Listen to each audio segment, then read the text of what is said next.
The Nuggets found their sort of new head coach. This is your Denver Sports Daily for May 23rd. The biggest stories, the latest news. It's Denver Sports Daily. After losing in Game 7 to the Oklahoma City Thunder, the Nuggets had a few things on the agenda to take care of, including hiring a new head coach. Now, lucky enough, it was pretty apparent who deserved the job. David Adelman won the coaching position after bringing Denver to a Game 7 against the best team in the league, and not only won Game 7, but he went to Game 7 against the Clippers and won that too.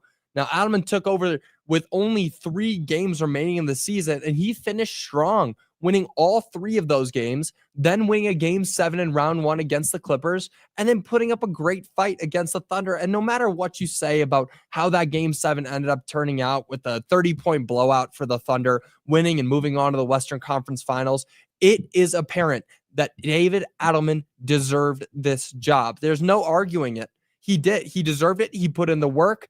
I mean, this guy brought this team from something that, a position you don't ever want to be in. They lost their coach 3 games before the season, lost their GM, same exact time. And then you bring him to the second round in a Game 7, 1 game to decide who's going to the Western Conference Finals. And it was right there. And if you asked most people, I think most would agree that David Adelman actually outcoached Mark Daigneault in that OKC series. Now, sure, there were some big losses. The Nuggets should have won the series in 5, but shoulda, coulda, woulda. That's what it is. Hindsight's 2020. Should have won those games, yes, but it wasn't a coaching error. It wasn't David Adelman's fault that the Nuggets couldn't finish those games strong, giving up 10-point leads in back-to-back games. It's not David Adelman's fault. Maybe there were some mistakes, but the guy was a head coach for 3 games in the regular season and then went to the playoffs. There's kinks that need to be worked out. But starting off strong, especially this early in the offseason, is great.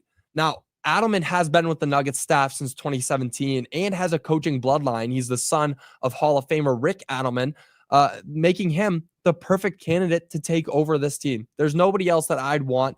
And in just 14 games, David Adelman has already moved into 5th place for franchise playoff wins. I mean, this guy's he's coached 1 playoff run. That's it. 1.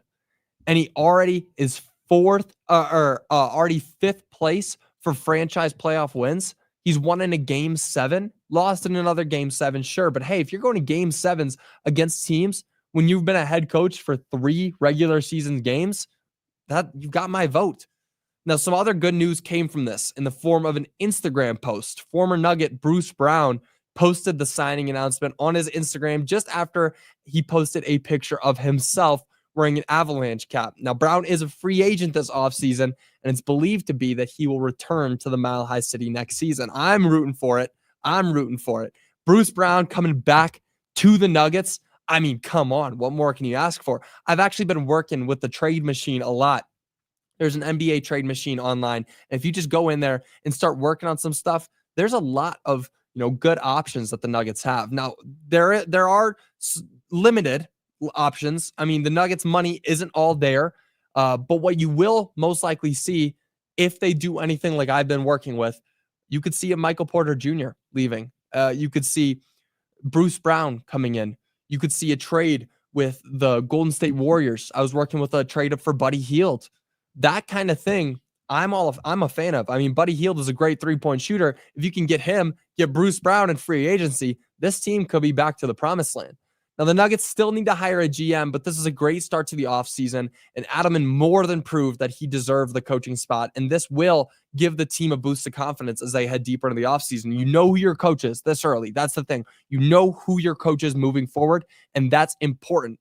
When there's a coaching change in the offseason, when you're working on things, you're doing your trainings, you're coming in for workouts, and you don't even know who you're going to be playing for, there's that uncertainty that looms in the air. Getting rid of that as quick as possible should be goal number 1, along with getting a GM. But David Adelman coming into this team a week into the offseason as the head coach, a great start for what needs to be a great offseason if the Nuggets want to get back to the NBA Finals. Now, moving on, we may see the best pitch of the Rockies season, and the pitcher doesn't even play baseball.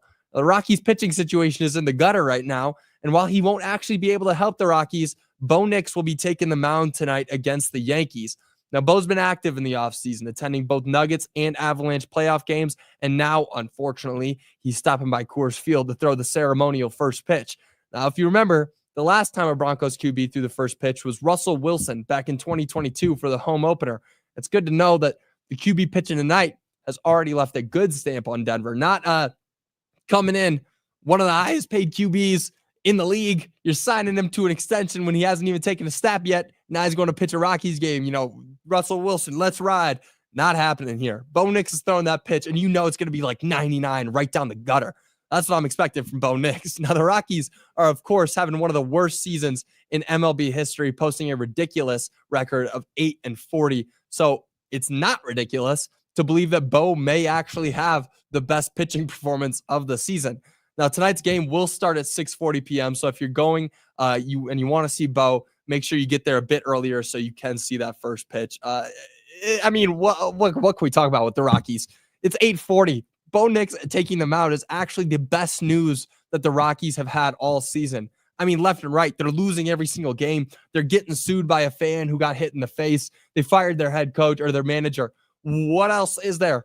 Is there anything happy or good to talk about? Bo Nix is. Bo Nix is a good thing to talk about when you're the Rockies. Now, that'll do it for your Denver Sports Daily. I do want to read one of your comments. Any news on Bruce Brown? So that's actually what I was talking about earlier. Yeah, I mean, no news, but there are some things in the air. And if you go check his Instagram story, it's still on there, I believe, of him wearing an Avalanche cap, looking at his phone, something like that. And then the next one is the announcement of David Adelman as the head coach. That's something.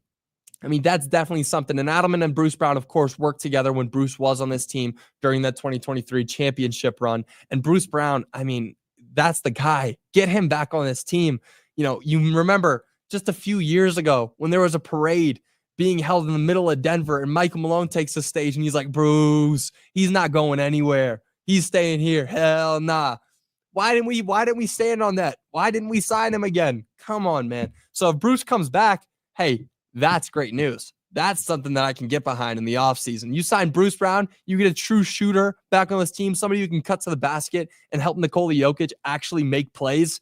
I mean, come on. That's the guy. And talk about a Nuggets legend who only played one season. And I've got an opportunity to go get him again. Go do it. Go get him again. But that'll do it for your Denver Sports Daily. I'll be back with you guys again on Tuesday. No show on Monday. It is Memorial Day. So if you're celebrating, have a great Memorial Day. But I will see you guys all on Tuesday. Until then, y'all have a great day and a great weekend. Bye, y'all.